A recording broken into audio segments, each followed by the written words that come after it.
क्या आप जानते हैं कि हिंदुस्तान की तकरीबन 1400 साल पुरानी मस्जिद इंडिया की रियासत गुजरात के शहर भावनगर के एक गांव घोगा में आज भी मौजूद है और इसका किबला बैतुल मक़दिस की तरफ है। यह मस्जिद इंतहाई खस्ता हालत में है। इसमें 25 अफराद आज भी मिलकर नमाज पढ़ सकते हैं।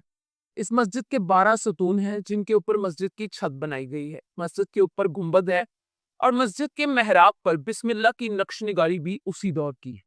यह जमीन पर एक ही ऐसी मस्जिद हो सकती है जिसका किबला बैतुल मक़दिस की तरफ है। कहा जाता है कि 7वीं सदी के शुरू में कुछ अरब ताजिर समुद्र के रास्ते यहाँ उतरे और उन्होंने ये मस्जिद बनाई। इस मस्जिद को मकामी तौर पर जूनी मस्जिद के नाम से भी जाना जाता है। जैसे कि आप जानते हैं कि सन 610 से 623 तक मुसलमानों का किबला बैतुल मक़दिस की तरफ था और फिर 624 में मुसलमानों का किबला काबा की तरफ मुंतकिल हो गया था। इससे ये बात साफ जाहिर होती है कि ये मस्जिद 1400 साल के करीब तामीर की गई। हैरत की बात तो ये है कि जब अभी किसी ने काबा की तरफ मुंह करके नमाज पढ़नी शुरू ही नहीं की थी, तब यह मस्जिद हिंदुस्तान में तामीर की गई।